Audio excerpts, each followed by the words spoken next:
software. Give it a second for it to go live. Yeah, put all that mess in there. Yep. And Twitch knows you're live now. Cool beans. Let me see if I can find you on this computer. So you can have one viewer, Dad. Welcome to Longbox Diving. We are here to discuss the DC's Trinity of Sin story arc. We have just finished several episodes covering the story on our YouTube channel, and now we are here to discuss with the audience the story, what we thought, how, if we liked it, what we liked, what we didn't like about it, and just an overall discussion with you guys about the story itself. So, I am D. I'm Jay. E. And we are here to discuss the story. So, Ethan right now is currently, I don't know if you can see, but he is still reading it. Don't let that fool you. He actually started from the back. Jay, have you finished it? Yes, I have. And so have I. So we are going to have a little conversation about it. Jay, can you give us a quick rundown of what you thought? Yeah. Overall, I enjoyed the story. I enjoyed the art. I wish the arc had been a little bit longer, so it would have been more of a mystery, not just art action. I really wish a lot of the side issues provided a further hints to the story, or maybe some clues or goose chase something. But overall, it was a pretty good arc, and I enjoyed it. So it had a lot of little pieces that kind of didn't do anything. It just was there. And you didn't like that. I found you. So we've actually found ourselves on Twitch, which is a huge accomplishment for us. We did it. This is literally our first live stream, so please be gentle. We are not used to this, so we are new, and we are going to try this out. And so, Ethan, so far, what do you think of the comic? Yeah, it was not bad. One of the best comics I've read. Not saying a lot, but Ethan is our resident creative guy. He is our artist. He is the guy that I am going to rely on to tell me if the art was good, because I like a lot of art, and I like a lot of different things, and it looks good to me, and a lot of times it may not actually be good. it was really pretty good. There was some moments, especially where that just caught my eye. I was like, that's smart. I liked the cyborg ripped apart part. Yeah. You? Yeah. Yes. All right. Some of the covers were really fantastic. And me, I liked the story overall. I liked what Goff Johns did. I liked the art Jim Lee supplied and some of the others. There's some really good stuff. I liked the story overall. There were pieces where they were kind of trying to foreshadow things, but it was just kind of thrown in. I thought they could do that a little bit better. And we'll kind of go over some of that stuff as we go through. As you see, this was the cover of the trade paperback. We've got Superman, Batman, and Wonder Woman holding Pandora's skull. Now, this is a unique thing here. It wasn't technically now Pandora's box. I'm sure we've all heard of Pandora's box. Everybody has been to school. Pandora's box. Opened it up. Sins entered into the world and destroyed everything. This is a traditional Greek myth that Goff Johns based this on. And so we see in this cover, you kind of see the skull, but it's a skull, not a box, and that's kind of something we have to go with. The lady in the back in the red, that is Pandora. Pandora is some mystic ninja. She's pretty cool, and we'll see more of that throughout the story. So we're going to kind of cover a little bit of what happened throughout the story. We open up with 3 people in front of the wizards. Now this was a cool panel, and I really enjoyed seeing this. So let me pull that up real quick. Hey, there's 2 people watching. There's 2 people. Who's that? Me and you? Probably.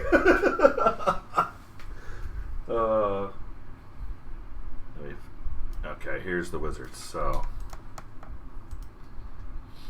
here is where we kind of start. We have the Wizards of Shazam, the Council of Wizards.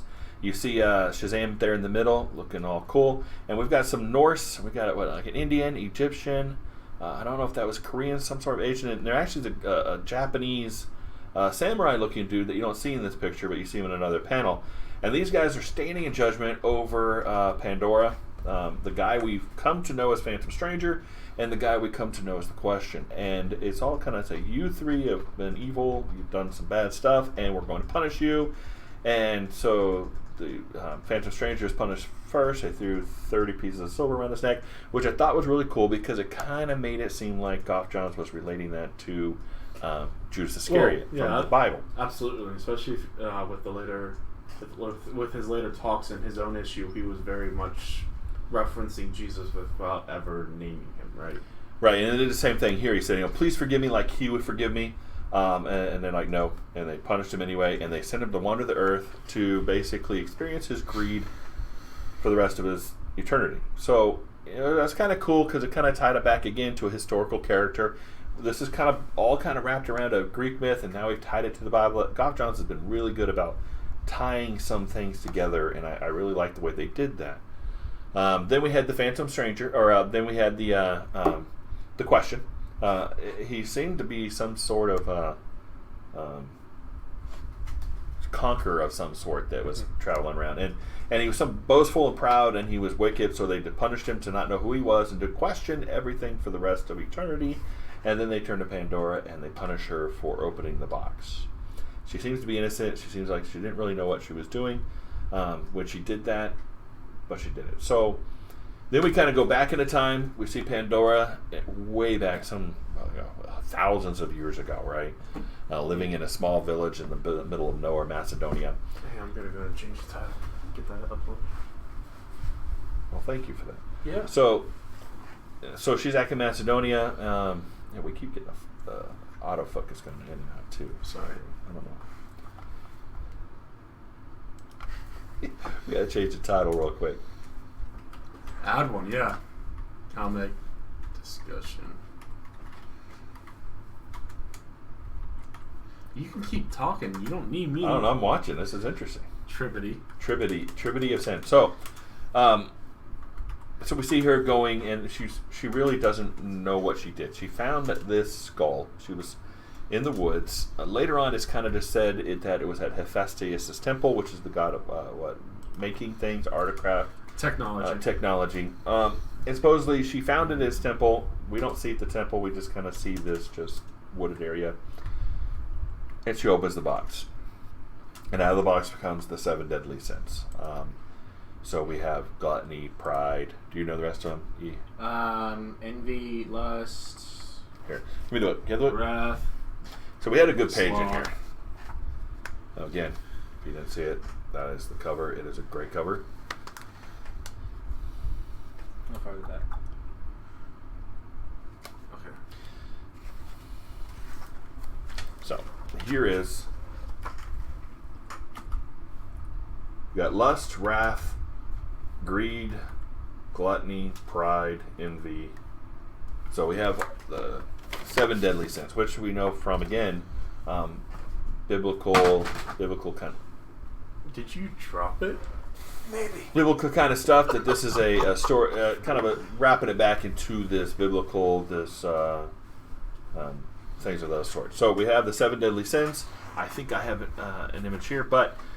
She goes to her village. She sees these deadly sins. They destroy her village. They go through time, and she's trying to learn how to conquer the 7 deadly sins and to get rid of them out of culture and out of the world, which she's never ever really able to do.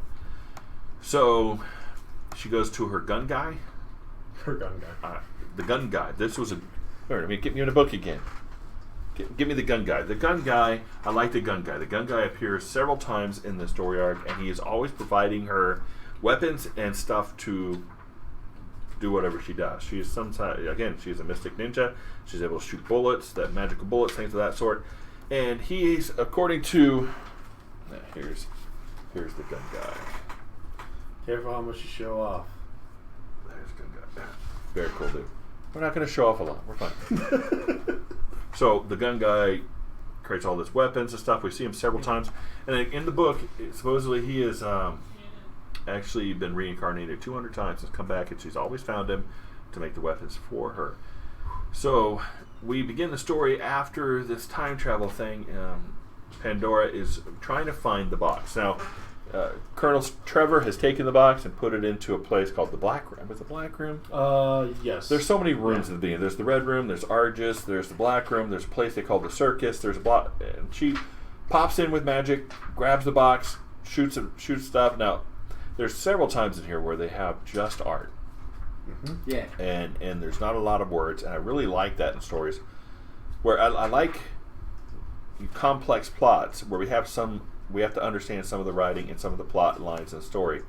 It's gotten really dark in here, but there's other times where okay, better. There's other times where it's just nice to have the art doing the storytelling. And so the art tells us a little bit about what's going on without actually having to, read all of it there and all that dialogue. Well, so yeah, that's the really whole cool. idea is showing, not telling. Exactly. It's Especially- writing. It's a visual medium. Mm-hmm. Especially when they slip a couple things in there, like just adds to the story. Well, there's a lot of different things in there, and I think Jay pointed out in his videos. Yeah. There was the cards. Yeah. You want to talk about that? I don't know who was the artist for the tarot cards or who was the creative mind behind that, but each of a lot of the cards held indications and foreshadowing of what the future would hold, as tarot cards should, right? That's the whole idea behind them. And they actually did represent things that would come to pass in the future, and with names and titles that at first would not make sense unless you knew what to look for, or you were trained in how to read them, right? So it's very interesting. And you see the tarot cards come up several times with hints of what the future will hold. So yeah. Right. So that kind of happens during somebody just shows up to talk to Madame Xanadu. Madame Xanadu is another immortal. So far we have met 4 immortals, not including Shazam, in the storyline. And Madame Xanadu is somebody that can actually see the future. She is doing a reading for some random lady that walked in to have a reading done. It's interesting. Again, you were talking about foreshadowing. Yeah. Again, this panel talks about that. Yeah, that's something that I noticed. Again, it's a visual thing. The moment Plastique walks into the building, the sign for future goes out. This is a shop that is magical. It's not meant for humans to just naturally find it. So the shop itself knows it has no more future. It can't tell the future because it's going to be gone. So it's nice. That little fluorescent light went click, and the future is gone. Which you see later, it gets destroyed, blown up. Yep. Plastique blows it up. So now we have these tarot cards, and they kind of peer out through a couple of different panels, and each person in the Justice League and the other leagues that are involved and the other groups that are involved have a card. And there's another point in there where there's a guy. We'll get to that. We'll get to that. All right. So Pandora has the box. Pandora's trying to kill the sins. Pandora's gone through time trying to learn to be this mystic ninja. She's also trying to learn how to get evil out of the world. She's not been successful at that. And then out of nowhere, the Wizard Shazam appears and says, "We were wrong. We shouldn't have punished you. You were innocent, and you need to get the box open. You need to get the box open." And the way there's only 2 people that can open the box: the purest of heart or the darkest of heart. And then Shazam explodes in a lightning bolt, and that's it. Now, I'm not 100% sure that was Shazam. I'm not sure that it wasn't somebody else disguised as the Wizard Shazam. Yeah. Which that would be cool. Like if Dr. Psycho was using his abilities to trick Pandora, but we don't get any indication of that. Yeah, they don't really. Now, later on, there's some backstory where we see the main bad guy kind of explain what he did. The bad guy monologue happened. Of course, it happens at the end, but it kind of tells us what happened. And he may have been able in some way to influence Shazam or influence another evil person to actually go and do this thing and convince Pandora that the box needed to be opened. So she has decided to get the box open, and she could think of only one person who is pure of heart, the most purest heart in all the universe. Totally. The perfect man. Dark Son of Krypton. Superman. So she goes to Superman and she hands him the box, and Superman minute he grabs it, he turns into this evil beast, right? Yeah. Jay, I think you had a picture of this, didn't you? Yes. Well, a picture of him turning. I have it. Well, yeah, but mine is clearer because I've had to go and edit it.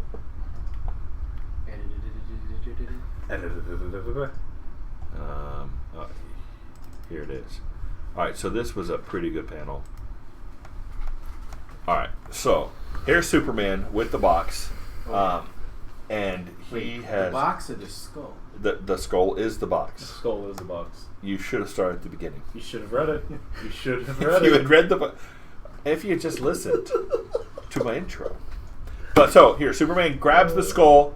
That was another thing that, if you found for everybody in the chat, if you have found a golden skull with 3 eyes sitting in the woods, would you have picked it up? Yes, I'm going to sell that immediately. E? Not with my hands. But you would have picked it up. Yeah. Okay. And if I turn evil, it'll be fun. If you found it had a way of opening it, Jay, would you have opened it? Probably not. It needs to be kept in mint condition. Not with my hands. Me? It's staying right there. There's too many things associated with curses and skulls. I'm not picking it up. You're gonna have to run from a Did anybody boulder. see the Indiana Jones You're gonna have to crystal run from- skull? Yes. You don't pick up the skull. You leave the skull alone. All right, so but that's a side note. Let's get back onto this. Superman actually grabs the skull, opens it up, and becomes evil. Evil Superman. He opened his third He's eye. actually got a third eye. Yeah, it's pretty gross. I think you said he looked like somebody. Mr. Sinister from the X-Men. Mr. Sin, he didn't. Look at it, the blue. So his he's got the ears. blue, and he's got the cape like Mr. Sinister. He's got the red dot, third eye, red bleeding thing. Exactly. Like Mr. Sinister does. Like this is the picture I was thinking of when I made the comparison. Yes. So He's got like So he does look a lot like Mr. Sinister. But they're able to knock the skull out of his hands. He kind of comes back to normal. Pandora takes his skull and goes, "I was wrong," and she disappears. Jay, you want to pick up the story? Do you remember? It's been forever. I don't remember what happens exactly next. Maybe you should have read the book. I did. Oh yeah, Shazam! Shazam! That's right. We are now a Captain Marvel. Go ahead. What did he do? Billy's like, Black Adam needs a funeral, kids. Black Adam, the bad guy, who's trying to kill his family. So Billy decides, hey, Plot look, device, anybody? I have to be good. I have to go bury Black Adam's ashes and hit the place of his birth, which Billy, being a child, doesn't realize is a hostile environment. Right War now. zone. Which, according to the story, right, there is actually now a law stating that you're not allowed to go into, superheroes are not allowed to cross specifically suits, country lines. Go ahead. Sorry, Jay. And he does. He's like, I gotta go bury him. Yeah. This is a theme throughout this story. Shazam disobeying the rules. He is a child. The first of the Trinity. He's a child. He is a kid, and he acts like a kid, which is actually kind of a good thing, because yes, he is a superhero. He's got a superhero's body. He's as strong as Superman, but he's still a kid, and he acts like a kid. They And I actually kind get of like that. into a fight, and his face, he's like, I just knocked down Superman. I just knocked down He's like Superman. the Yeah. cheesiest grin. Yeah.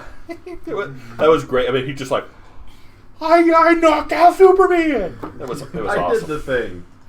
And then the Justice League sees Shazam doing it. Shazam's close to them-ish at this time.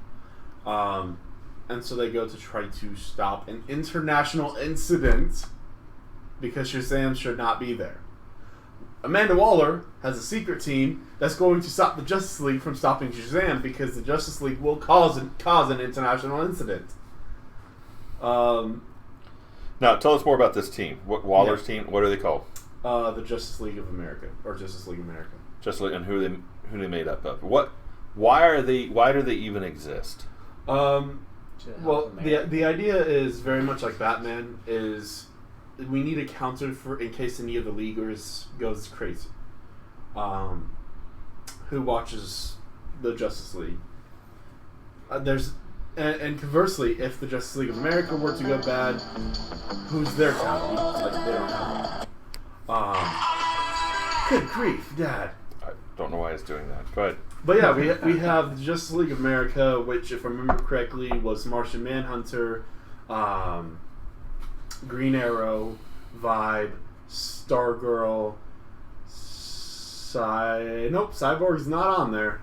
Catwoman, some other people I can't remember. There's like 3 more. But they were created specifically to counter the powers of the other superheroes. So, like Dr. Light was there to counter Superman because Dr. Light is able to absorb solar radiation or light, any type of light. Vibe was there because he can mess Flash with other dimensional connections, such as the Speed Force. Energy. So and then what's it, Doctor or Miss? Oh yeah, Green Lantern, Katana, Hawkman, or the Steve Rogers. Who cares about Steve Rogers? Keep talking. Like Catwoman is probably a counter to Batman, honestly, because they have that relationship. Martian Manhunter probably counter to Wonder Woman. Go back a couple pages. There was a screen somewhere when they were being formed. Nope, further back. Far back you going? I guess I don't know where the comic is. Yeah, too bad. See if you can find the screen. So yeah, and they get into a fight over who gets to leave first. Basically, because neither side wants to leave. The Justice League is offended that there was a secret team made to stop them, and the Justice League of America just wants them to all go home. It's a jam. But can you imagine being the Justice League, who saved the world many, many, many times, and they've created a team to stop you? That's kind of I can understand it would be kind of offensive to me that here I have saved the world many, many times, and you're going to put together a team to counter me. Yeah. So I mean, that was Captain America's feelings before Civil War started. Right. And it's the same idea: is who is going to be the check on the superheroes? Who is going to check them? Who is going to stop them from taking over the world? I mean, if Superman really wanted to, who's going to stop Superman from just turning time backwards? I'm going to control everything, and I'm going to be the But if you watch the movies, he can just spin the world backwards and control time. The boys can stop him. The boys. Did they stop the main dude? No, they totally did not. All right. So, where'd you leave off? We were just talking about the fight. So JLA shows up in Kahndaq, along with the Justice League, who is in Kahndaq, to stop Shazam, who is in Kahndaq. Kahndaq. To bury Black Adam in Kahndaq. So all of these are just breaking the law? Yes. All of them have broken the law now to stop a guy that just wanted to bury somebody. They need another superhero team to stop the superhero team. To stop the superhero team to stop the superhero team. Right? Can you imagine being the Kahndaq warrior, the Kahndaq military guy, who's sitting there shooting at Shazam? Because honestly, who's Shazam? They don't know who Shazam. No, yeah. And then Superman shows up, and Wonder Woman shows up, and Batman shows up in your country, and you're just sitting there with your rifle. Mm-hmm. Time to get out. That would have been like, hey, you can have it, and I would have left. But they're still shooting and stuff, and that's when Dr. Light starts realizing. Now, you gotta understand, Dr. Light is just newly become a superhero, and Dr. Light doesn't necessarily know how to control his powers yet. He is still new to this, and he sees we see in a panel a little foreshadowing again, where he goes, I can't. Every room I walk into just goes dark, because he sucks the light out of everything. This is not a dude you want to invite to a party. Yeah. You imagine walking in a room and it's all dark, and you're like, Dr. Light, can you leave? So he is there, and he suddenly starts. He is in the presence of a solar battery, and he absorbs solar radiation, and he starts absorbing all that to a point where you couldn't control it. On top of Firestorm, because Firestorm is still there, and Firestorm is all light. Firestorm's there. He's standing in a desert with the sun. The dude couldn't control it, so it releases, boom, just blows Wonder Woman away. Now, it's Wonder Woman. She got hit with a light beam. It's nothing. I don't think it really hurt her. But Superman goes crazy. Now, I don't know if it's expressly said, but Superman is dating Wonder Woman in this. Yes. And they are a couple. And so he goes raging maniac because somebody hit his girl. And he goes after Dr. Psycho. Now, this comes up multiple times in the story. Superman gets jealous. That's one thing you need to watch out for. Superman gets jealous. He gets jealous a lot. But yeah. That's probably his sin, right? Is jealousy. And it is, in this room. I think it's very clearly that Superman's sin is jealousy. Wonder Woman's is... I want to say pride. It's probably pride. I think Frankenstein had pride as well. And you see this comes up later. But Superman goes crazy. He grabs Dr. Light and said, "What do you think you're doing?" And then all of a sudden, let me open this panel because this was actually a pretty good shot. And I think you had this one This too, one? right, John? Which one? You This know one? which one. Yes, that one. Yeah. Trying to remember what you called it. Superman goes crazy or something. Yeah, Soup's Gone Wild. There he is. Nope, that might be the wrong one. Wow. Okay, well, it didn't open. It did not open. It says Soup's Gone Wild. Bum. Uh-oh. Yeah, that one, yeah. So. Huh, so it's not opening. So apparently that picture's not opening. Do you have it in the book? Yep. All right, Yeah. here we go. Okay. Look at that. That is crazy. Superman, his eye beams straight into Dr. Light's face. And we don't necessarily see it later, but he just blows his head off. Dr. Light is gone. Dr. Light's dead. So they end up locking up. They end up fighting first, right? So they're all going at it in the desert. They're beating each other up because Superman just killed somebody in a foreign nation where they weren't supposed to be to begin with, and Superman ends up getting. Just lock me up. Now Superman knows he killed somebody. He is feeling really guilty. He is a good guy. Yeah. And he is a good guy. So. Like, there was a whole discussion about him not wanting to kill a criminal, even if he knew it was a criminal, just in case somebody was mind controlled or something. And yeah, this is a complete reversal of his morals and his belief system. Right. So he is completely just devastated, and they lock him up in the headquarters. And there's one thing I noticed. He really, you can see he's starting to get sick. And he's starting to turn all shades of colors. Let me see if I can pull up another panel here. Like if you got the worst kind of flu. Yeah. Deadly poison. Someone slipped some borax in your soup.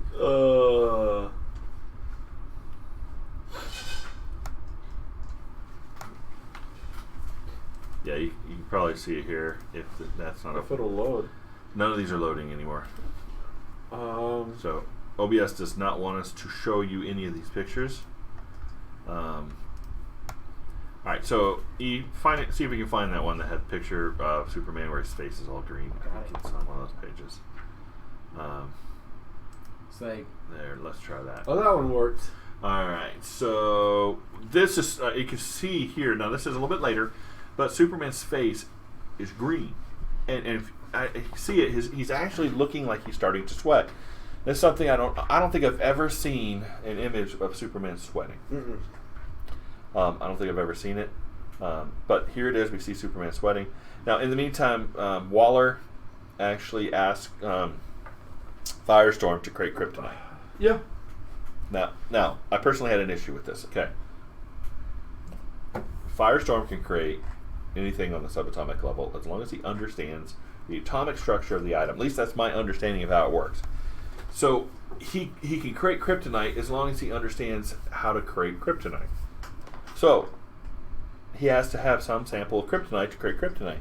If he therefore had a sample of kryptonite, why did they need him to make kryptonite? I think it was just random guessing. Like, that's the only thing I can assume is he was going through option after option after option after an option. All right, so if we're taking every variable atomic structure of every element known in the known universe because Krypton is not from Earth. It's not just our table of elements. It's the universal table of elements. Yeah, At least we can get rid of 80. He did it in 3 panels. he's not sure it's kryptonite. He did it in 3 panels. What? He's not sure it's kryptonite. He goes, I think, he goes, 100% certain? And he's like, yes. I think so. I think so. So he thinks he created kryptonite. I'm not sure if he had a sample of it, but he made kryptonite. Or maybe, like, you could just, like, if you understand it's supposed to be radioactive, it's supposed to be from this area, you can narrow it down to what are things that are similar to this that I know about, and let's branch off from there. Because you're not making stuff that's one atom, like hydrogen, you're not doing that. You are. I mean, it's kryptonite. It's from another planet. So, he just sits down at the conference room table and just randomly starts making things. And then then again, he says, "I made kryptonite." She said, "Are you 100% sure?" He said, "Sure, yeah." But then later on, we see that he goes, "Yeah, Superman's dying of kryptonite." I can tell. I can tell because I made kryptonite, but I wasn't sure I made it. So maybe he's not actually dying of kryptonite. It's just all the same. But it was kryptonite. We know later it's kryptonite. So this is kind of a plot. Again, it's another plot device. Yeah. Goff Johns kind of threw this in to make a point of later explaining why something happened. And it just kind of, I think it could have been done better. It could have been explained better, but yeah, maybe if my personal problem. maybe if Waller had evidence or findings that said this might be something that we think is kryptonite. We've been looking for weaknesses for the heroes. This is something we think might do it. Try it. Try this, and let's go through our guesses and see which one lands, right? Yeah, but you still had something to compare it to. Yeah. That's just my point. But So even you would have had something to something. say, yeah, this is kryptonite. I've got it as close as I can to that, and it should work. It just... Okay, so then we have some stuff going on, right? So you have Wonder Woman who thinks it's the box. Mm-hmm. The box affected Superman, which it did. It did turn Superman evil, and she thinks that is what's causing this issue and what's made Superman want to kill Dr. Light. Yeah. Batman thinks a criminal did it. Somebody messed with Superman's head. And Superman just thinks, I don't want to kill anybody, and he decides to stay locked up. Cyborg, some others stay with him. So the teams kind of split up. Although, technically, thinking about it, they're all right, but they don't know it. They are all right. Batman was closer. Oh, no. Well, it wasn't the box that did it. But So it was Wonder Woman, because of the box. Wonder Woman was completely wrong. That Yeah. the box didn't make Superman kill anybody. No. But the box was the reason all of this got started to begin with, which we learned later in the evil dude's monologue. All right, so now let me see this real quick. So you're still trying to read it, aren't you? Nope. Yes, he is. He's trying to read it as fast as possible. I already finished it. I legit finished it. There are some great pictures in this of Superman fighting John. Yes. Oh yeah. Which Beautiful. I think is what Waller intended was for John to actually be the counter to Superman. I mean, really, what can Superman do that John can't do? Not much, but John can do the probing and shut down somebody's mind. John is just as strong, Mm-hmm. telepathic, and can shape change, and shoot laser beams out of his eyes. Yeah, Does he have cold breath? and he No. he doesn't have cold breath. He can just turn into a shark and breathe underwater. But what Superman can breathe underwater too. So one of the things that we know that Superman, John his only weakness is fire, which is more prevalent than kryptonite. But that's really the only difference, I would think, between the two. So Wonder Woman ditches the team and heads out to find where the box came from and what is the deal with the box. Where's Pandora? First thing she goes with is Hephaestus. Mm-hmm. I think you covered this, right, Jeff? Yeah. Hephaestus, Greek god, supposed maker in mythology of the box, which that whole story is basically moral woman bad. And yeah, Hephaestus didn't make it.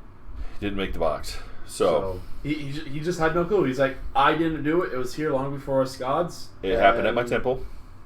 That's all I know about it. It was at my temple. Now, we didn't see it at the beginning, but we did. He said it was supposedly found here at my temple.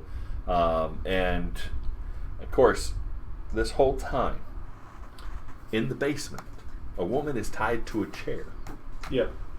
Madame Xanadu is in the basement of Hephaestus' temple, which we find out later, tied to a chair, and Hephaestus didn't know it. Yeah, I mean, he doesn't visit his temple. He was a pretty dumb guy. He looks kind of dumb in this picture too. Yeah. Now, what we also see is, so Wonder Woman leaves and goes to find Justice League Dark, which consists of Constantine and Frankenstein's monster, Black Orchid, Ghostman. It's the team of the magic. So we have this magic team. They're going to try to figure out where the box is, what happened with the box, and why it's happening. At the same time, back of Superman, the Question shows up. Now, the Question believes he found something. He found lines connecting in such a way that he wants to bring it to their attention that something was going on here. And he believes that there's an evil plan somewhere out there that was about to get Superman and make him feel like he killed somebody. He doesn't know why yet, but he's bringing it to Superman's attention that, hey, there's a telepath that was in Kahndaq at the same time you were in Kahndaq, and maybe this is what happened to you. So he releases Superman, and then we go back to Madame Xanadu, and this was a part where the bad guy we see now with Madame Xanadu, his name is the Outsider. The Outsider is kind of creepy, really kind of creepy looking. No. You are warned as a child. Stay away from pasty white dudes with bowler hats and canes wearing long coats. Were you warned about that? Because I wasn't. I was warned about that. And there's actually a panel in here where his hand looks like he's undead. No. Look at that. That is an undead. That is a vampire hand. That's not. It's a regular hand. No, it's a normal that is hand. not. Put your hand up next to it.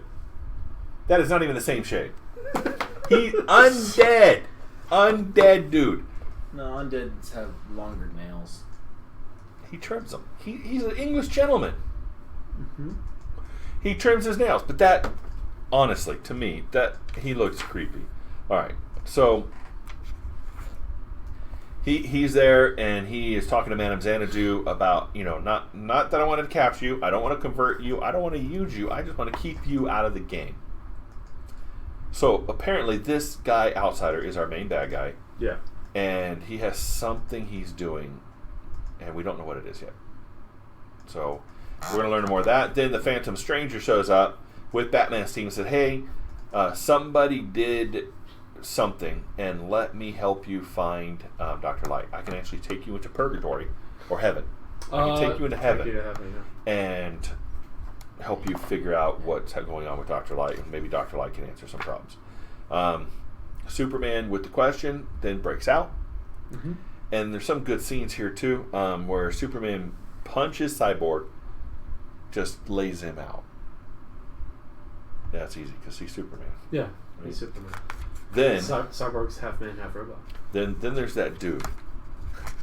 There's a random guard here with a laser gun, and I love this because he sees Superman just punch a wall down, punch Cyborg across the thing, and then he decides to stand up and shoot Superman with a laser gun, and he does knock Superman back. But this is the picture here where Superman looks at him. I can just imagine being this dude. So, question: what would you do if you've just shot Superman with a laser weapon, and then he looks at you with those eyes right there? What would you do? End it faster than he can.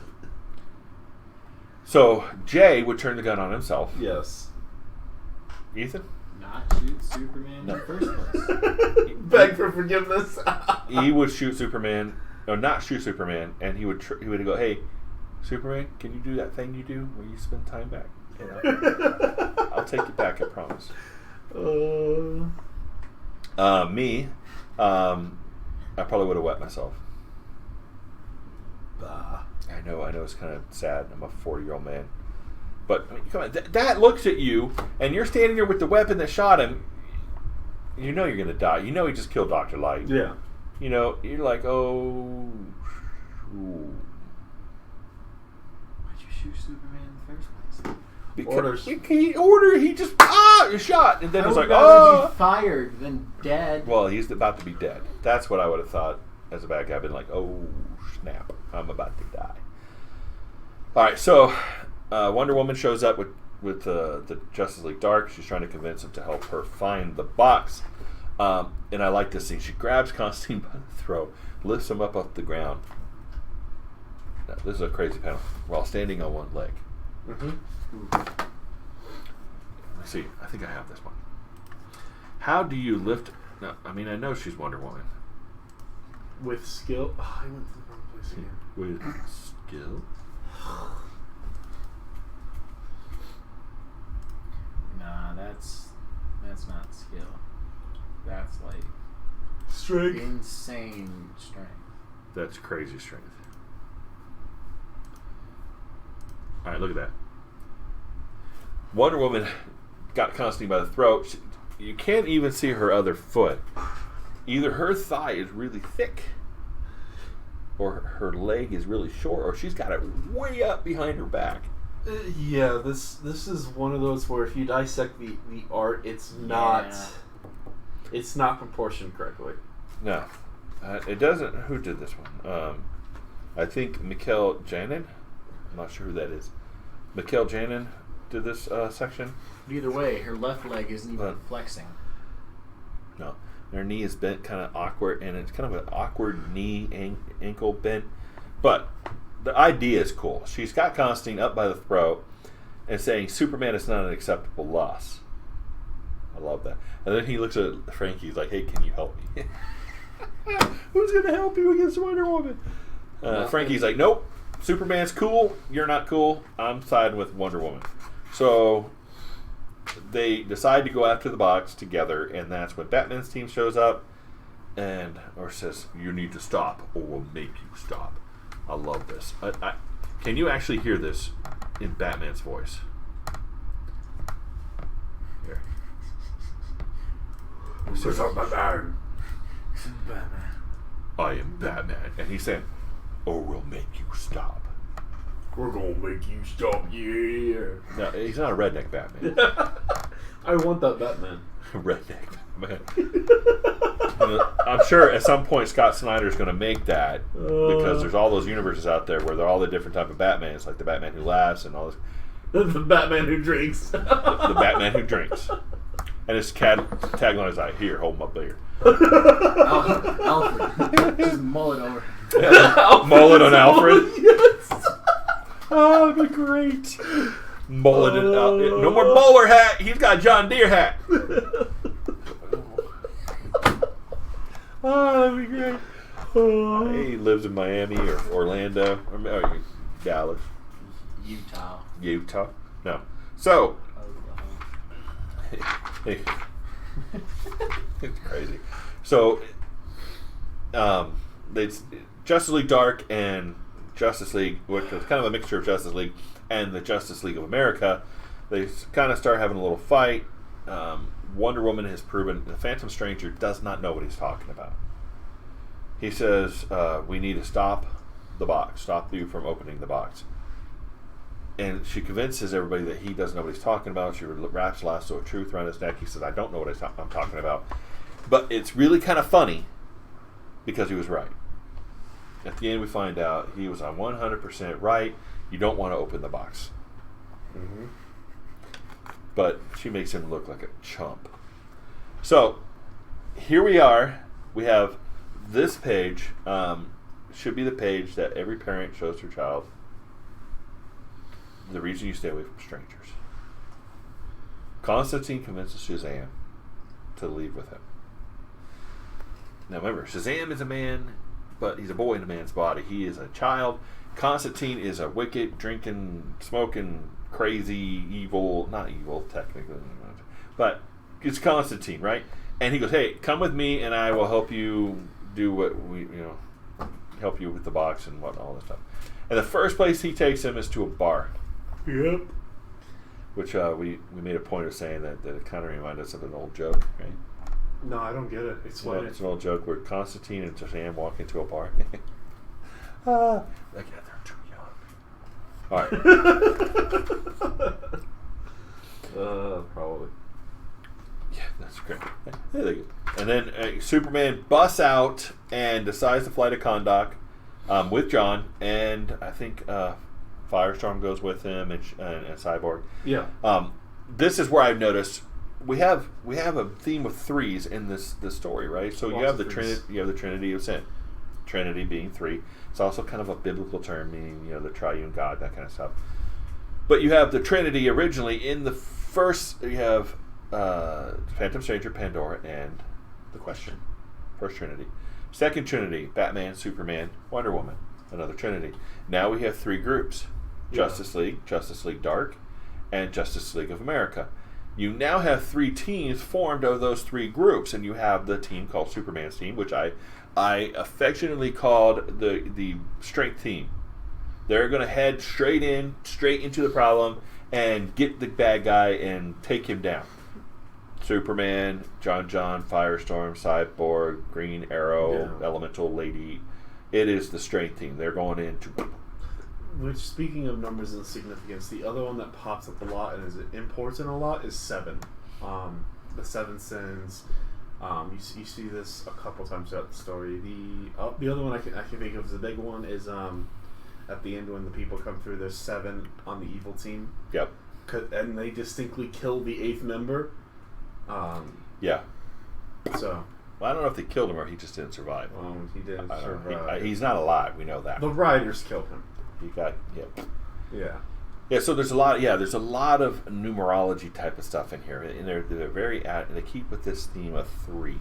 So we got Superman team. We have Wonder Woman's team, who is made up of the kind of a Justice League, Dark Justice League. So they have the Magic team.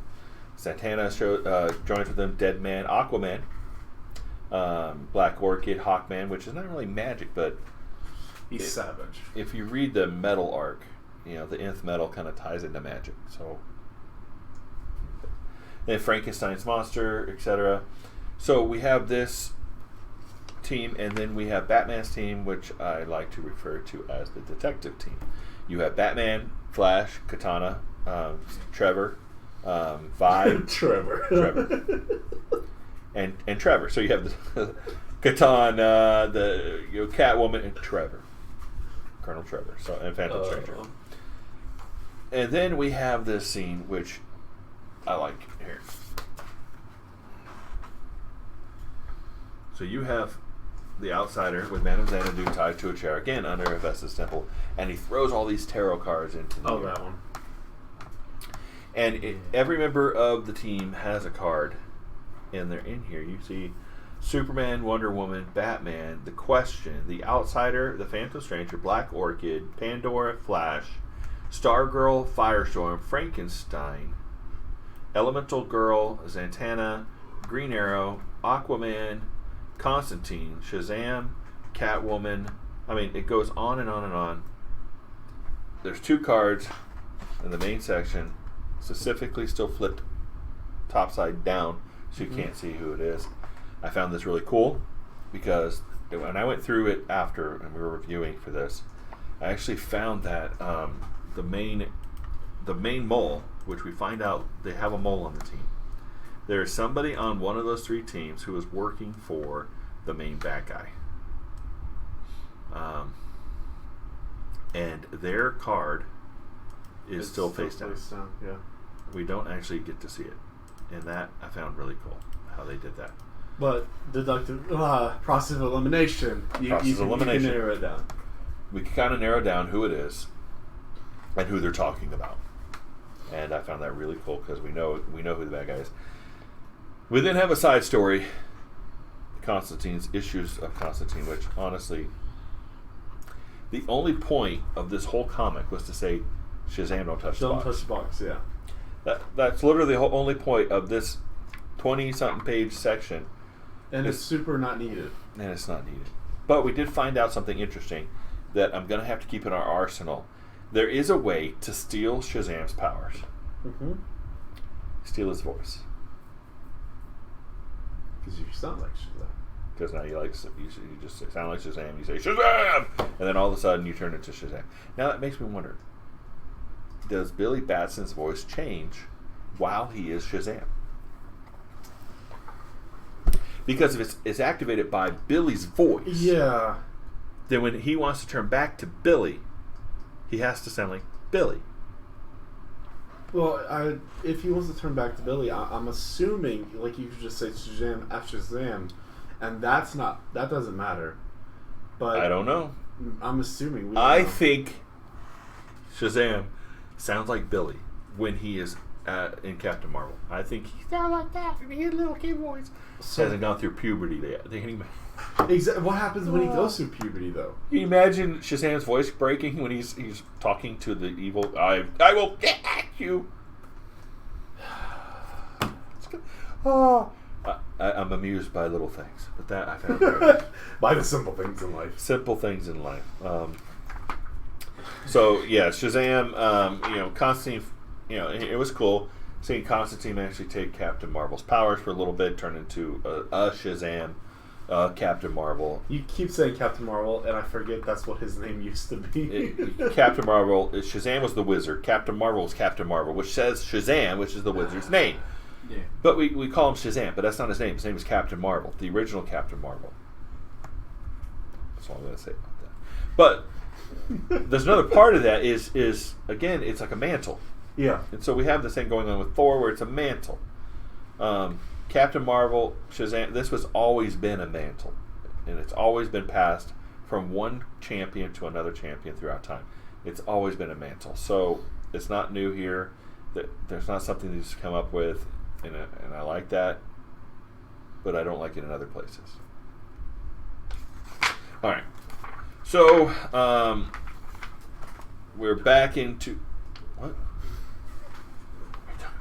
All right, so we're back into Pandora's storyline. Again, she meets with her gun guy. I'm telling you, Gun guy. there's a mirror. That's a mirror. Mirror. That's a mirror. Yeah, it's supposed to be a mirror. One of the weapons is a mirror. No, I like that gun. The sword. Oh, that's a broken sword. Look at that sword right there. It's got eyes on it. Very, it's a Cthulhu type. Yeah. Look at these. What is that? An animal. That looks like something on Star Trek that went into the ears. Battlefish? Over there. I have no idea. It's Battlefish is not Star Trek, by the way. So we have her weapon guy. She still knows that she's trying to get the box open. She tried Superman. That didn't work. So she's trying to find the most evil man that she can think of. Who is it? Who is the most evil man? You read it right. I know you Say Lex Luthor. Lex Luthor. Is incorrect. No, that's not who she picks first. But that is a good guess because she does pick Lex Luthor later, and that's probably because he started the book. Yeah. All right. So right. Mm-hmm. Mm-hmm. So it's I love your son. So Vandal Savage. She has met Vandal Savage before through time. Specifically, we're shown that they meet during the Crusades. Yeah. And Vandal was on the side of the Crusaders against, the Jewish, the Promised Land, Palestine area. And she met him there. And they kind of talk. You're an immortal like me, and they're not buddies. They don't become friends. They don't like each other. But Vandal Savage, and she's going to him because she can think of him as the darkest of hearts. Yes. Now, Vandal Savage is not a nice dude. He's not a good dude. He's Vandal Savage. So he's actually in the middle of a crime spree. He's getting ready to go, not crime spree, but he's getting ready to go do something. Yeah. Right? And she shows up. He's got a couple henchmen. They start shooting at her and fighting with her. And she just tears him up. There's a giant girl here. Pandora just knocks her out. Takes her down. Easy. So her and Vandal Savage are fighting. And there's 2 pages. Look at that. 2 pages. And there's literally 2 words on the 2 pages. One of them is wait, and the other one is ha. I love that. The art here is really pretty good. I really enjoyed that. There's a good fight scene. And then she finally gets him to stop, and she's like, "Hey, I need you to open the box. I need somebody to open the box. That's why I'm here. I'm here for you to do that." So he takes the box, and he can't open it. He can't open it. So apparently, Vandal Savage is not the darkest of hearts. No. He falls on the ground and starts crying. Again, something I've not seen. I haven't seen Superman sweat, and I haven't seen Vandal Savage cry. And now you've seen both. And I've seen both in one story arc, which was kind of cool. And she basically says, "You're of no use to me." There was this little section where they keep throwing in these detectives. Honestly, I have no idea why this was in the story. These guys are just filled up. They flip back to these dudes all the time, and I'm not 100% sure why they're even in the story.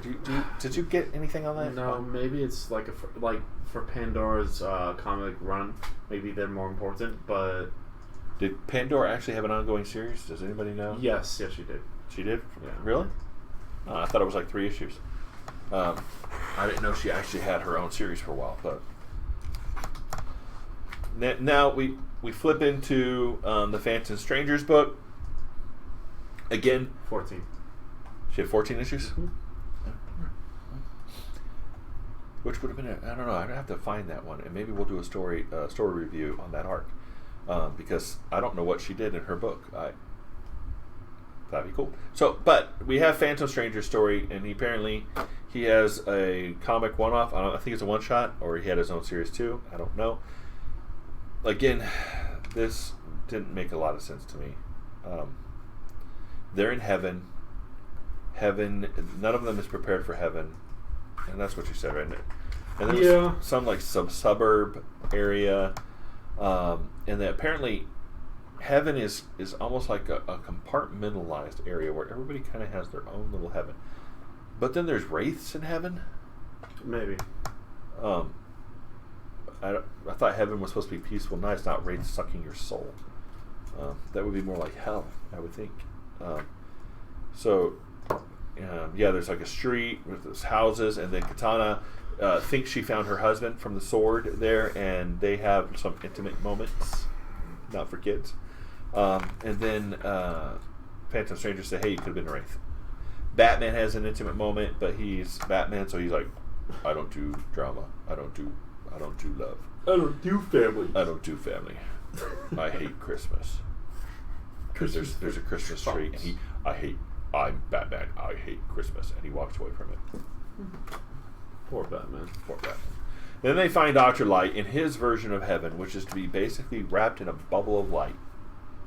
Yeah, as far as much control as he has over it. I'm glad he doesn't have. I'm glad he's kind of dead in this situation where his powers don't affect it. Because imagine Dr. Light going to heaven and sucking all the light out of it. Yeah, that'd be creepy. You've just made heaven hell. All right.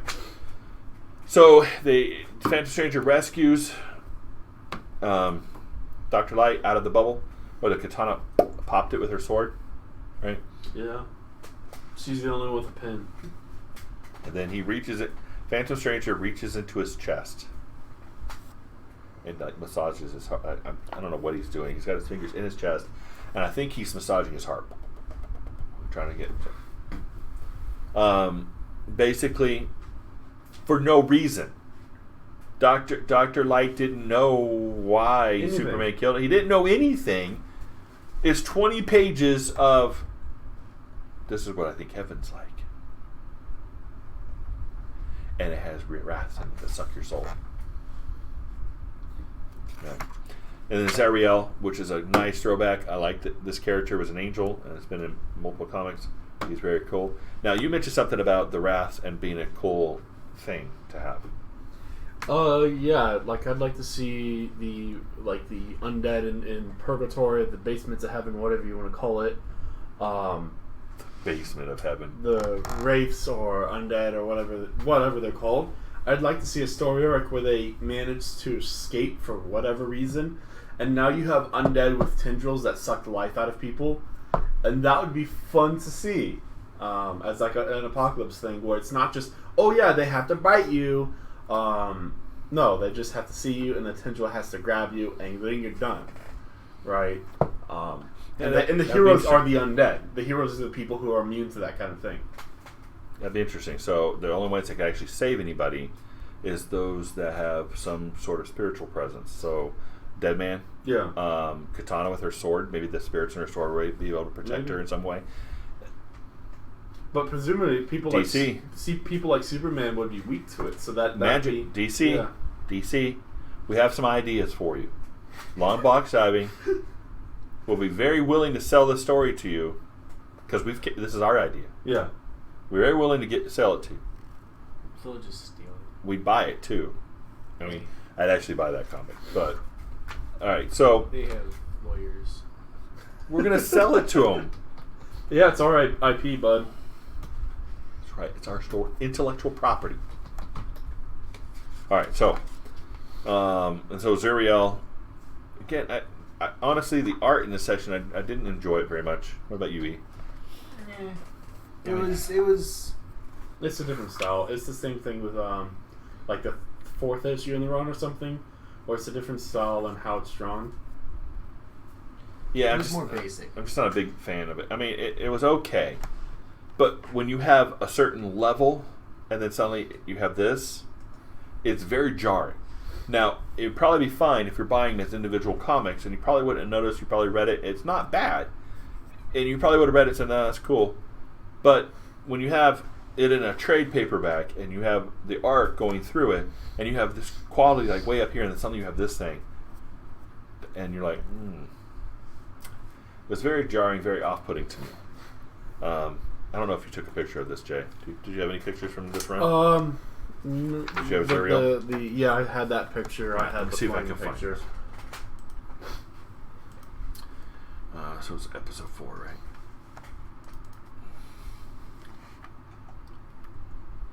There it is. Angels.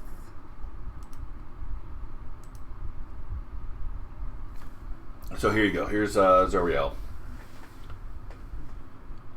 I mean, with the flaming sword, all the angels flying down around behind him. I mean, it's a cool image.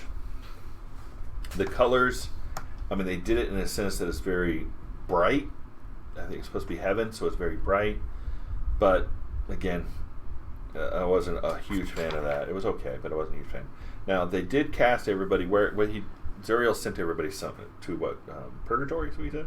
Back to the basement. Yeah, I said purgatory because that's what I equated it with. But he said they actually called it the basement? Yeah, Phantom Stranger does. Oh, nice. All right, so now we're back into the main storyline, and we're back into one of the Justice League books, and we have Lex Luthor sitting in a prison cell. Mm-hmm. And Pandora shows up. And she says, I need somebody of the darkest of hearts to open the box. Can you do it? Would you be willing to do it? Now, of course, I think, is going to try to work a deal. Yeah, of course. It's Lex Luthor. It's typical, right? Mm-hmm. And then we flip over to the telepath. What was his name again? Which one? The telepath. The little dude with the creepy eyes. Oh, Dr. Psycho. Dr. Psycho. So Dr. Psycho is there. The Justice League busts in. We're here to take you in for messing with Superman's head. Yeah. Yeah. So I didn't mess with no heads. He's like, no, that's not fair. I didn't do anything. I got hired to fly to Kahndaq and stay in a hotel. I didn't even do anything. And nope, they are there to take him out. They're going to extradite him without permission. It's like I got framed. So we started the problem with them going into a country that they didn't have a right to go into, and now here they are again. Yep. Flying into a country they didn't have a right to go into to extradite somebody they don't have a right to extradite. For a reason they can't prove. And you wonder why Waller built a team to counter them. Stop them, yeah. Because they just do whatever they want to do, whenever they want to do it. Now, granted, part of Waller's team is doing the same thing now. So Superman, so creepy. Superman looks like a zombie there. Yeah. Superman grabs Dr. Psycho. No, John Johns mentally reads him and realizes he's right. He didn't do it. But there is a reason for that. But they were planned to be there because Argus gets blown up. But without any superheroes there, who could stop it? And they did find out from Dr. Psycho something called the Secret Society. The Secret Society. The Secret Society. There is a Secret Society. Also in this issue, you see Phantom Stranger throw Batman's team through a mirror.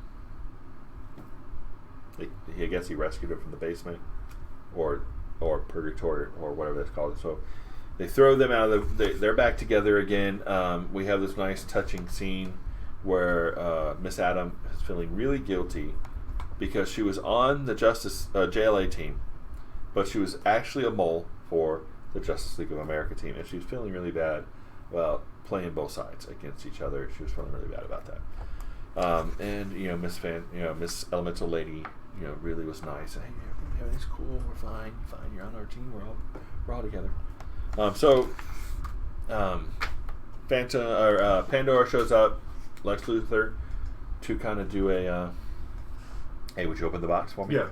Wonder Woman shows up. Now, this probably is where things start getting fun. So, Wonder Woman actually grabs the box, and she gets changed immediately into. Let's see. I had the box, and the box has me now. Again, another very cool picture. Do you have this one on your slides list? Mm-hmm. Let's pull this sucker up.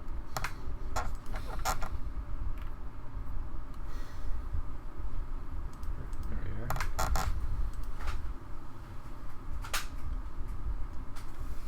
There's Wonder Woman holding the box, and she looks. She gets this sword. Huge sword. That is, and that's just a great picture. Though her arms look really buff. She looks more buff than I do. Yeah. Well, yeah.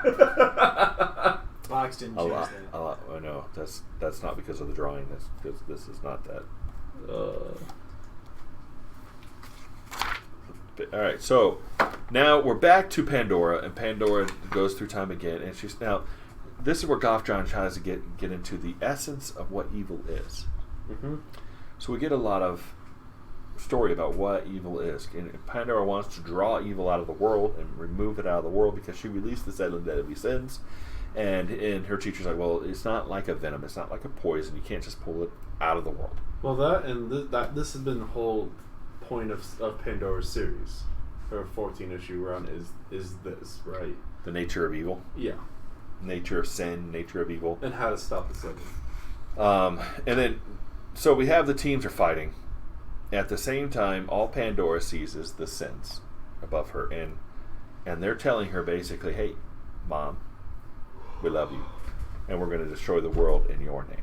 And it freaks her out, right? I mean, wouldn't you be freaked out if you saw 7 glowing sins above your head in different colors and say, hey, we're going to destroy the world for you because we love you. Again, back and forth fighting. The fight scenes are pretty cool. The colors are done pretty cool. I've kind of wondered here. So we have Greed is yellowish, and then you have Wonder Woman there. Then you have Hawkman in the red. Which makes sense. Hawkman would be Wrath. Yep, Hawkman in the Wrath. Then you have Pride, which is Frankie. Mm-hmm. All right, and then you have Envy, which is Zatanna, and then you have Gluttony or Sloth, and everybody's in this sloth green. So it was really cool how they designate the colors for the sins way at the beginning, and now they're kind of tying it back in, where the colorist is laying over a color on top of, and it's really cool because you got Greed, Wonder Woman, you got Wrath for Hawkman. All of this makes sense. Frankie, Pride, and Zatanna, Greed or Envy.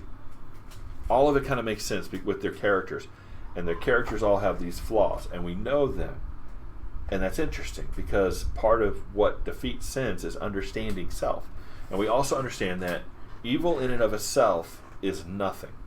Evil is just the absence of good. Just like light is the absence of dark, and dark is the absence of light. Evil is the absence of good, and good is the absence of evil. And nobody is one or the other. And you need both to understand what one is versus what the other is. So you need evil to understand what good is. You need good to understand what evil is. You need light to understand dark, and dark to understand light. And therefore, everybody has these things equally inside of them. And it's what you allow to control you that determines whether you're considered good or whether you're considered evil. I know we got in a little deep here.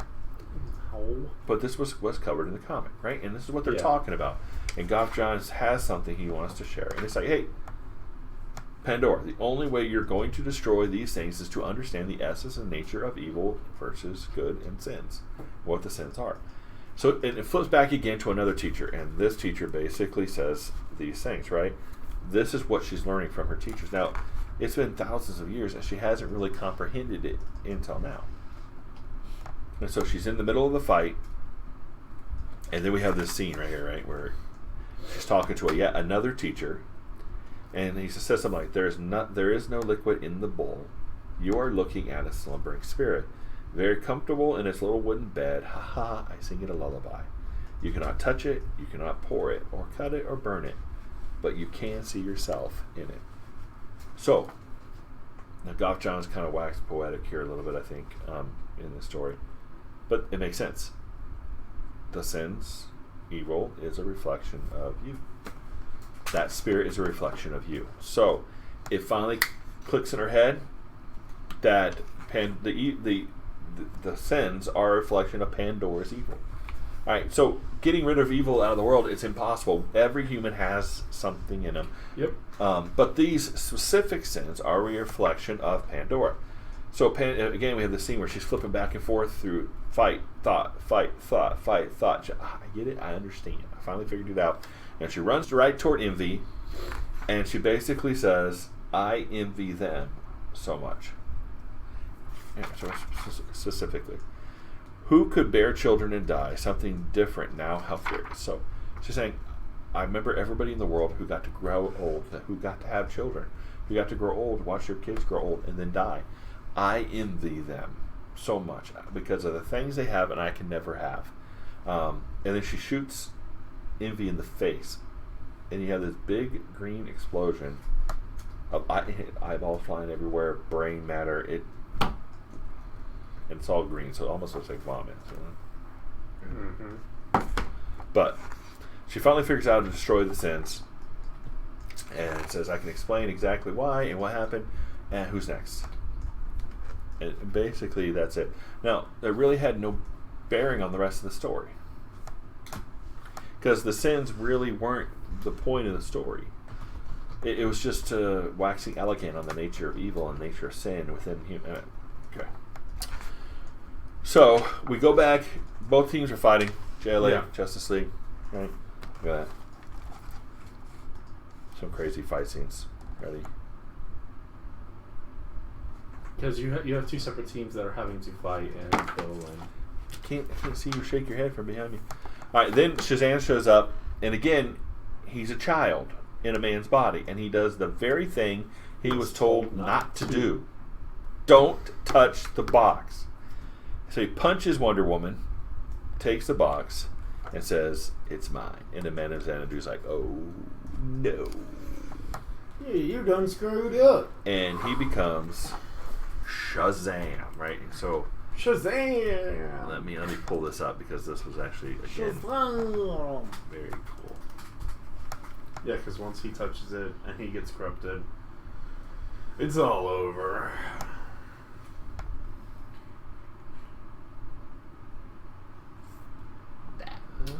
We're looking for a file, looking for a file. Yes, and I can't seem to find it. Oh, here it is. We all blind. Ah, silly. Nope. There we go. Okay. Alright, so here we are. Shazam. And he takes the skull, he turns into the Black Adam, like Black Shazam. I'm not sure exactly what to call it. Yeah, I would say Black Adam. That looks like Black Adam. But Black Adam's Black Adam. Yeah. And that is a specific character. But yeah, he turns into the evil. Basically, it's saying he's turned evil, and actually, you can see it's actually affected all the mystical beings. It seems around the world. You can actually see Swamp Thing, Dead Man, Dr. Fate. You see Dr. Fate, Estrogen or Aragorn. Wow, how do you say it? Estrogen. I'm not familiar with But that. you see Batman. But you see Batman standing next to Dead Man. So the problem is, whatever Shazam has done is now affected the box. Now, I am not sure if this is because of magic. They kind of tie it to that. What do you think, Jeff? I don't. It might just be magic. Yeah, I'm not sure why specifically Shazam had to activate it. I don't know if it was because of lightning or powers or. Well, I mean the But he amplified it. at the beginning of the book, it says that Shazam is one of the first humans who found magic. Yes. So the councils of wizards, yeah. Yeah, maybe it's connected that way. They made a very big point that when he touched it, it touched all these mystical beings were affected. It affected it. But what it also did is supercharged the box. Now, that means anybody in the vicinity of the box, their specific sin is kind of taking control of them, and they want to control the box. Yeah. The Batman's team realizes, oh no, something just happened, and things have been escalated. You have a huge fight between the Justice League and the JLA and the Justice League Dark. There's some good art in here. Frankenstein's fighting Shazam. They knock the box loose. Frankenstein wants to take it. Everybody's starting to feel the effects of this thing, right? Zatanna creates a magic shell protection for herself, Pandora, and Stargirl. And then she throws everybody back. She takes the box magically, and they're going to try to escape. But then Stargirl, everything kind of goes sideways. Stargirl starts attacking them. Wonder Woman punches Zatanna. I don't know how she took that punch.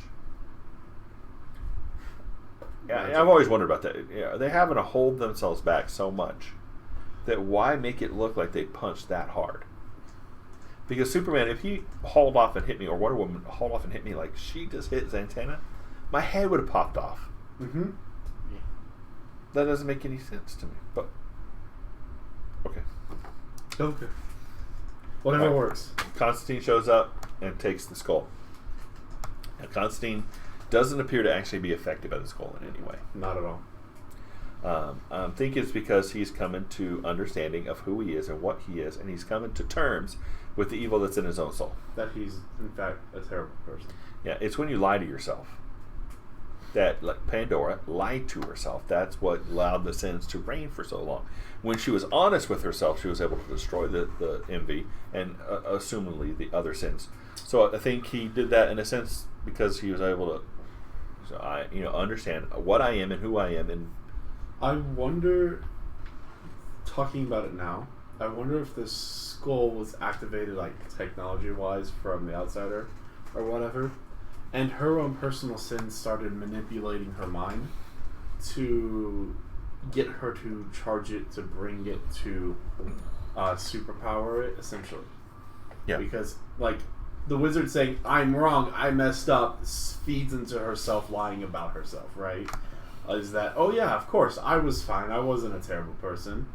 And it feeds into that. So I wonder if there's any connection there. and there might be. So Constantine and Zatanna actually teleport to Temple of Hephaestus. They realize that Madame Xanadu is below the temple again. All this time. This time. Now, granted, it's probably only been like 2 days. It hasn't been that long. No. Chronologically through the storyline. Batman's team shows up. The Skull's there. Zatanna's there. Madame Xanadu. Batman's team. Constantine. And nobody's affected by the Skull. Did you notice that, E? Yeah, not immediately. He's not responding. Yeah. I'm so glad you're here. And me too. Thanks, bud. Yeah, they don't seem to be affected immediately. At all, right? We will see later that That's true. We will see later. we'll see later that But- they start going crazy after the box. Yep, and then we see Madame Xanadu says, hey, listen, the box wasn't a prison to hold sins in. The box is actually a doorway, and we cannot open the box. Don't open the box. Don't open the box. What's in the box? All right, so, see, creepy, Yeah, it's No, creepy. that is specific. Creepy, sure. dead, zombie. No. Nope. Don't agree with him. If you watch this video, please make a comment down below or in the chat letting these two know that you agree with me, because 100% that is a zombie looking dude. Show it, maybe they need to see. He is dead. Undead. Or he lives in a basement. The basement. Alright, so we start, which would make him dead. Alright, so then we start getting a little bit of the backstory of how all this came about, right? It comes back to Darkseid. Yeah, back to when they fought Darkseid. It's always comes back Ties to back to Darkseid. Darkseid. This whole thing was Darkseid's fault. And he's only in one panel of the whole book. One. Alright, so Darkseid fights the Justice League. They actually cause the barriers of the universe to... And we have two people that warp in through some type of boom tube type thing. It's two people. One is a girl. I'm assuming is a girl because she's got long hair. And the other, I'm assuming, is a dude. I'm also assuming this because I happen to know who the mole is. So a couple people make it out. The Justice League, and so the outsider saying, hey, I watched the Justice League fight, and then I was looking through history, and I saw the box. Now, he recognized the box as being from where they come from. So he believes that he can use it to bring his master into this world, the outsider's master. So he starts working with Dr. Ivo. He starts to make that robot. Forgot the robot's name. Do you remember the robot? No. It's not Eclipso. It is. I forgot the robot. Dr. Ivo's robot. Path OS or something. He has the power of all the Justice League. I forgot the name of the dude. Oh, sorry. He's supposed to be looking this stuff up. This is why I have him here, to be my Google resource, so we don't look like idiots when we're explaining the story and how we know so much about comics and we're like so cool about it. Jiggo's like, it's Ultron. Dr. Ivo's robot. It's Ultron. Okay, Google. Who's Dr. Ivo's robot? Amazo. Thank you, Google. No, you have the wrong Doctor of Robots. All right, so this Google is better than that Google. A bit slower. No, you answered first. And you were right. So, Amazo the robot, how he worked to create this secret society. Now, remember that name from Dr. Psycho. The Secret Society. Somehow he was involved in all this. It all hinges around him getting the Council of Wizards. I don't know if he was involved with their destruction. I don't know if he pretended to be Shazam. Somehow he got Pandora to believe the box needed to be open and put it into Superman's hands. And that by putting it into Superman's hands, it started this whole chain of events that's now led to this moment. Then we get this. Now, one of the other artists on this book is Ivan Riaz, and he's really pretty good. And I believe this is it. There you go. Yeah, that one was really good. This was a really good panel. I really enjoyed this, and so it got like everybody after Constantine. Everybody's affected by the box, and they're going after Constantine. Now, through this, a lot of great fight scenes. The box, and through this whole time, the box is still being charged. Yeah. Box is still being supercharged. Everybody's still after it. It's flying around the room. Batman grabs it with like a whip. Something probably his belt, but it's not a utility belt, but the other belt, the belt that holds his pants up. Grappling hook. No, it's like a leather strap. Why Batman has one of those? All right, then he starts fighting with. I don't know if you heard that. All right, so he starts fighting with Green Lantern, and I love this line. But you're no Hal Jordan. Yeah, you're not Hal Jordan. You're not Hal Jordan. All right. So that was great, and then we have this 2-panel spread. Now they did this. The art in this last final book was just fantastic. Really good. Right, artist? Oh yeah. They realized they had to kick it up a notch. That's the first thing he saw. Look at that. Look at that. Superman saying you should worry about me. So like, you should worry about me, and he just slams a pillar right into that new green. Wow, Lantern's face. still super sick. Now, looking at him, he has gone from green to gray. Yeah. He is obviously getting sicker. But man, this is a great splash page. There's like everybody's in here. Frankie is holding Black Adam, like holding him back. That's great. Mira shows up. There's a panel on the next page. No, I don't remember Mira being anywhere in the rest of the comic. Mira? Oh yeah, they talk about it. Aquaman's wife. Yeah. Oh yeah, she's right there.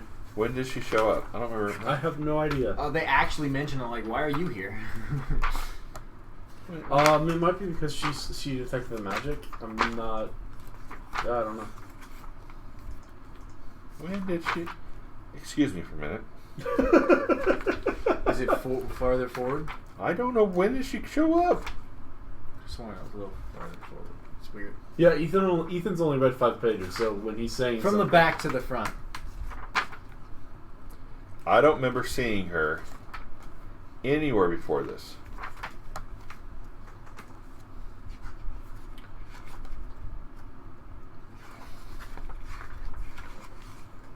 There's Aquaman. She's not there. She's not in this. No. She's not in this. No. And she's not here. Alright, so Mira just shows up out of nowhere. It was farther forward. Well, Which would make no sense, though. Yeah, she was in nowhere in this other sections that I remember. Not Wonder Woman. We're here with the Sins. She's not here. Alright. She's not here. That's weird. Mira shows up for no reason. I don't know where she came from or why she showed up, but she just showed up. Or maybe Ria's just decided that she needed something right there for Wonder Woman to fight. But honestly, I'm not complaining. This page looks fantastic. So Oh yeah. it looks really good. So they're still going back and forth. Oh, it's not Mira. Okay. Oh yeah. It's John.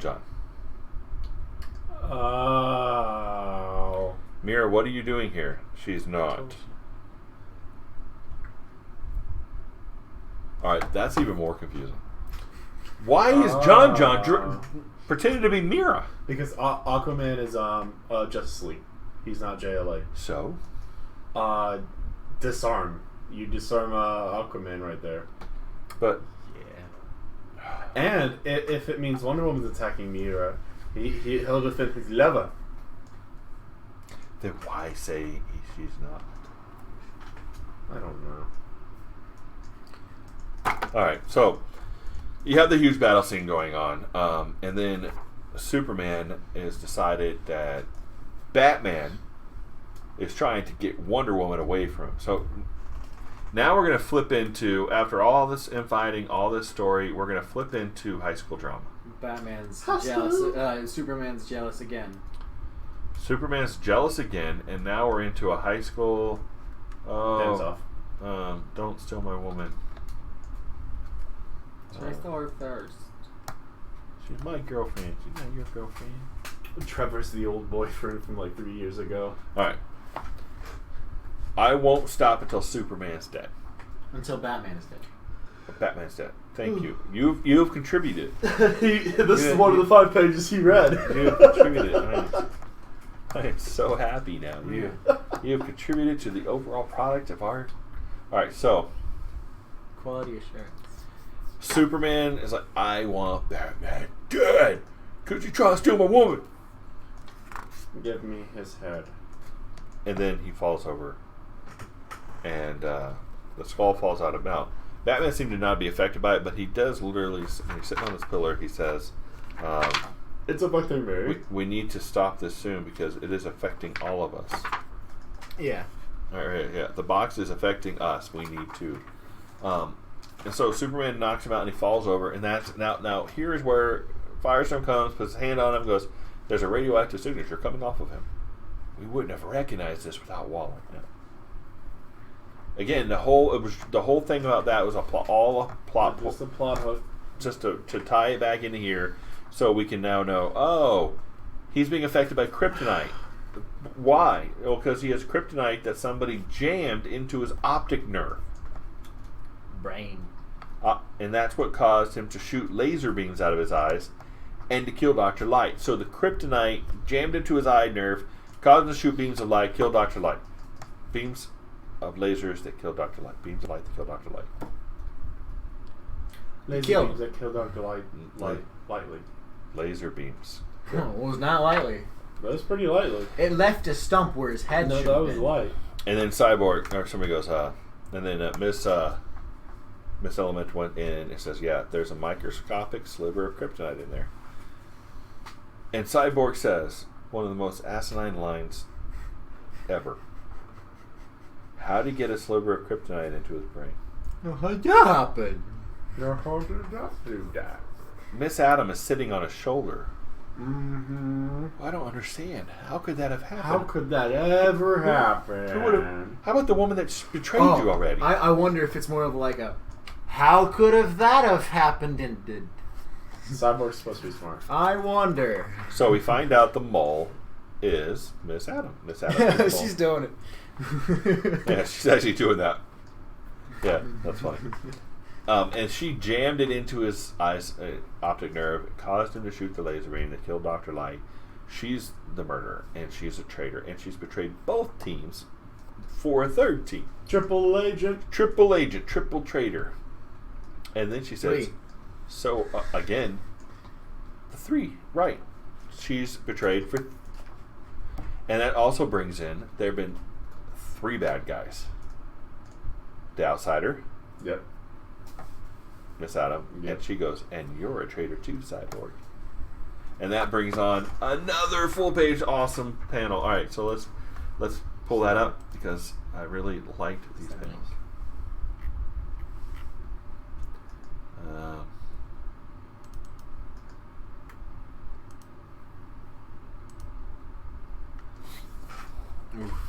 So you have the traitor actually causes actually goes, you're the other traitor, Cyborg, and Cyborg literally gets his body ripped apart. Look at that, just it comes right off of him. Everything's ripping out. He's screaming. It's all this energy ripping up, and Batman's like, Victor, no.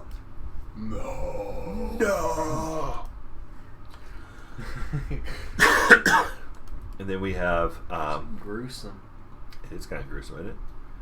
Then we have because you can see his stomach. the second traitor, and this was Grid. really cool. His name was Grid. Now, Grid I thought looked a lot like Ultron. Kind of, yeah. Very Ultron-esque with the way the face mask works, the way he's shooting the laser beams. But he is kick butt. He looks really cool. Again, Riaz did a great job on these. And then we go into the Butler's monologue, or the Outsider's monologue, where he calls himself the Butler. He goes, he said, but all this time you were looking for those who were behind this, and as you say in your world, The Butler did. the Butler did it. Okay, so now we got a creepy dude in a bowler hat, wears a long coat, and carries a cane, and it's called the He's the butler. Have we figured out who it is yet? If you've watched our episodes, you already know.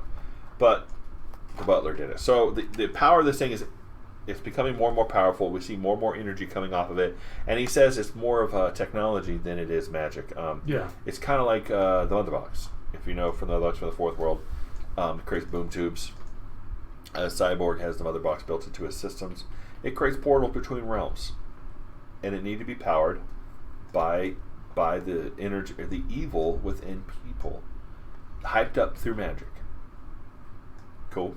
All right, so it actually opens a portal, and out comes Aquaman. Now, I like this version of Aquaman. Aqua King. Aqua King. Yeah. Let me open this up because this was another great full panel. This Aquaman is kick butt. Yeah, he's super cool. He's got the Thor hair. This is what they based. This is what Thor should have looked like, but yeah. And he's got his arm chopped off. He's got like the claw thing, bit like crabbit, crustacean type claw, very cool looking. The trident, I like the way the trident looks. He just looks really cool. And he falls over face first, and he's got a smoking hole in his back. Maybe they did kill him. Mm-hmm. But it's glowing, not red. And then a boot comes out and steps right on top of Aquaman. Ooh. And this is where we get, the box has been destroyed, but evil hasn't been imprisoned, Pandora, only unleashed. The Trinity it was talking about was not you. It was the number of the true number of evil. 3. Dun dun dun. Earth. The third world. 3. Yeah. And then the boot just steps right on Aquaman and steps over the top of him. The squishy fish. And that's where we get this pen. Which, these superheroes. Don't know if we call them superheroes, right? Not at all. Super people. They're super villains. They are what's called the crime syndicate. Yeah. Right? And so you got, look at Firestorm in the back there. He looks It's kind of like a Ghost Rider mix. I think he's called like Deathstorm or something. Deathstorm. He looks like Zorn from the new X-Men Hickman run. Then you got Uberman, Power Princess, or no, that's something else. That's Uberman and Superwoman. Yeah, Superwoman. I think something like that. You got Flash, Johnny Flash, Owlman, Owlman, yeah. and then you have Green Lantern is something light. But Miracle Orchid. But this is basically the crime syndicate from Earth 3. They are basically the Justice League evil. Grid is also on their team, and Miss Adam is also on the team. So you actually have 1, 2, 3, 4, 5, 6, 7, 8. 8 members. Yeah, 8. 1, 2, 3, 4, 5, 6, 7. It's 8 now. I thought they had 7. I thought they had 7 too, but I forgot about Deathstorm. Our number theory is completely off. Number theory broken, guys. No, the 7 number's gone. 3 still applies. All right, so just throw his theory out. For no reason. He's wrong most of the time anyway. So yeah, they just killed Aquaman for no reason. Aquaman, you're blocking the door. They are the crimes. I mean, they are evil, right? Yeah. This is from the evil world. Evil is what you seek to do in that world.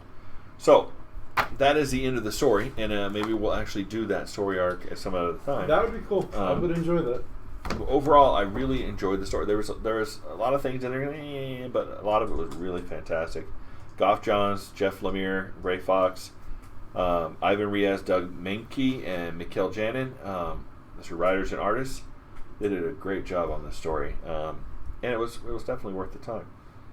So, nobody had any questions? Ethan, do you have any questions? In our chat, we had no questions because somebody said hello. I have 8, but 8. You have 8 questions. Go ahead. What question number 1? Number 1, E. why do I not have 7? All right, so that's the end of our questions. So this has been our discussion of DC's Trinity of Sin story arc, our kind of opinions as we discuss it back and forth, the things that we covered. And we're going to do this basically after we finish every story arc episode-wise. We're going to go through the episodes, and then we'll kind of cover it together as a team. and we'll kind of talk about what we thought about it. I think the next story arcs we're actually going to do some separate stuff. So I'll do one, Jay will do one, maybe E will actually get one done if he ever finishes reading a story arc. And then that way he can tell us about his story arc, I can tell us about mine as we go through these different things. And hopefully we'll have more of you be able to join us on our live streams and actually participate in the discussions after you watch the episodes. Watching the episodes and then come here and join us on our live streams, and we kind of discuss comics together. You know, the old feeling of what it was like in a comic book shop. Dude, they're too young. Yeah. But I used to go to a comic store, and they would talk about the comic stories of what was happening, what happened in the story, what was cool about it. This artist was fantastic. You know, when the Saints came in, and you had new artists coming into the industry when I was younger. You know, when Goff Johns first came in, and Chris Claremont was doing stuff, and Walt Simonson, and you had Byrne, and all these things that were going on. And I remember when Ethan Van Sciver came into the industry, and we're watching the art on those things. It was like, oh, that's fantastic, and the stories were great. That's what I remember. I remember when the new X-Men run was kicked off in the early '90s. It was great stories when Wolverine's adamantium was torn out. We talked about that. Oh, I remember that. We talked about that in the comic book stuff, and we were like, you know, did you see that? That was it was crazy. And we had those conversations, and you know, now I miss those conversations. I'm older. All I have to talk to is these two, and you can tell. Read it. You can tell how much conversation, how much fun this is. So we wanted to include, you know, some others. I know there's probably others out there that are like me, that are like us, that miss that conversation about comics, to having that discussion. Sometimes a little cerebral, sometimes just plain stupid. But we want to have those conversations with other people and have fun doing it. And comics is a fun thing. It was a fun thing, and I want to make it fun again in our family, in you know, and maybe in our communities. Hey, we're having fun with comics. We like comics. We love comics. We want to talk about comics, and we discuss stories and the story arcs. You know, not just review it about how horrible it is, but some review about how good it is sometimes. So I hope you join us next time here in the Long Box. Thanks. Before we cut out, do you want to like give a hint of what we plan on doing next, series-wise? What do we plan on doing next? I don't know. What do you have next that you want to plan, if anything? Oh, I have not picked the next story yet for me. I have a couple options. They're sitting over here on my shelf. I have a couple options. I haven't actually tied it down to which one I want to do yet. I'm going to read through it, try to figure it out. The one on top. Maybe, you know, there's like the Suicide Squad from the Silver Age. I have some. I have some great. I have the Futures End. I was also looking Justice. Or maybe Losers, or God Country, or Wolverine First Class, because that was kind of fun. Yeah, that would be fun. Of course, I have boxes of stuff around here.